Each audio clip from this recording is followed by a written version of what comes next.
Всем привет! Многие задаются вопросом, почему в Китае автомобиль стоит около 1 миллиона рублей, а у нас тот же автомобиль продают в 2-2,5 раза дороже. Согласитесь, ситуация обидная, когда разница в стоимости столь велика. А кто виноват, жадные китайцы или наши местные продавцы? На самом деле такая большая разница объясняется в основном высокими сборами нашего государства. Например, таможенная пошлина составляет 48% от стоимости автомобиля. Представьте, автомобиль в Китае стоит 1 миллион рублей, а после уплаты таможенной пошлины в нашей стране его цена сразу же вырастает на 480 тысяч рублей. Но это еще не все. Помимо таможенной пошлины у нас также взимается утилизационный сбор. Изначально утилизационный сбор был введен для благих целей. Его размер зависит от степени локализации автомобилей. Чем выше уровень локализации, тем ниже сбор. Это стимулировало иностранных производителей повышать степень локализации своих автомобилей, что позволяло задействовать отечественных производителей и оставлять деньги в стране.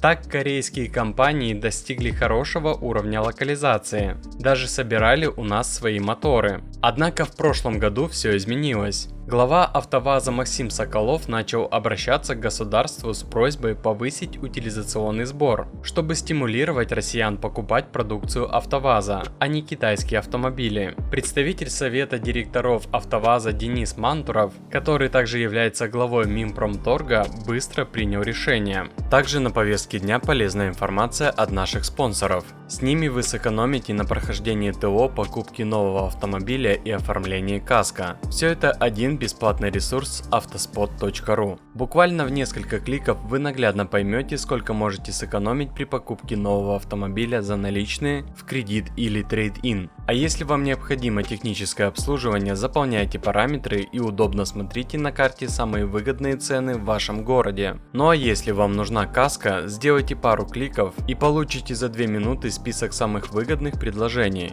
Для вас сервис абсолютно бесплатный. Ссылка будет в описании, а мы вернемся к новостям. Министерство промышленности и торговли Российской Федерации официально подтвердило планы по увеличению утилизационного сбора на автомобили. В ведомстве сообщили, что соответствующий проект постановления правительства РФ был разработан в сотрудничестве с отраслевым сообществом, Комитетом Госдумы по промышленности и торговле, а также Комитетом Совета Федерации по экономической политике. Поэтапная индексация утилизационного сбора затронет легковые, легкие коммерческие, грузовые автомобили, автобусы, прицепы и полуприцепы, а также некоторые виды дорожно-строительной техники. В Минпромторге уточнили, что индексация сбора коснется только юридических лиц и тех, кто импортирует автомобили для перепродажи. Физические лица, которые завозят машины с двигателем объемом до 3 литров для личного пользования и пользуются льготными ставками утилизационного сбора, не будут затронуты.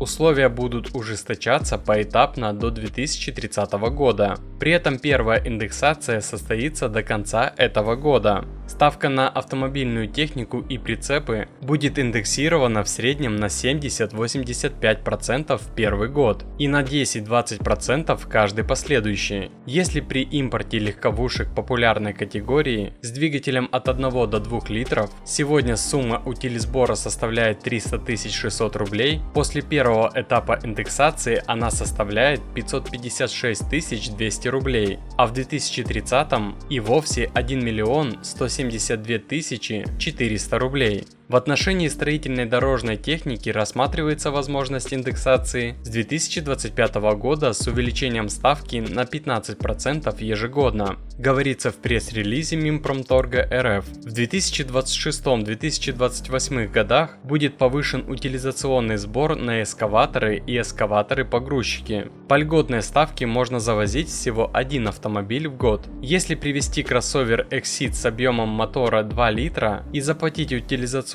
сбор в 20 тысяч рублей, его нельзя продавать год. В противном случае придется доплатить 540 тысяч рублей, иначе автомобиль нельзя будет поставить на учет. Из-за повышения сборов завод «Москвич» и АвтоВАЗ повысят цены на свои автомобили. Хотя с их уровнем локализации эти повышения утиль-сбора их не коснутся. Что будет с ценами на автомобили? Автомобили, ввозимые по серым схемам, подорожают минимум на 550 тысяч рублей, а новые автомобили подорожают еще больше. Как вы думаете, почему у нас до сих пор нет ни одного завода для утилизации автомобилей? Пишите в комментариях.